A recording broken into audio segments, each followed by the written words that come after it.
Hi guys! For today's video, panibagong araw, panibagong vlog na naman po tayo. So ayan nga, at nakapag-order naman nga ako sa TikTok ngayon at dumating na siya. Ipapakita ko lang sa inyo kasi nabuksan ko na siya kanina.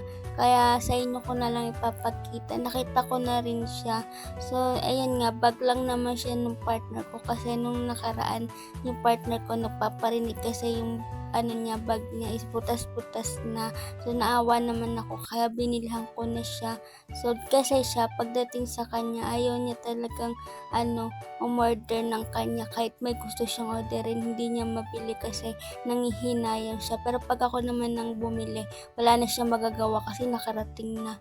So ayan nga at binigay ko na nga sa kanya kasi biglaan dumating na rin siya sa parlor.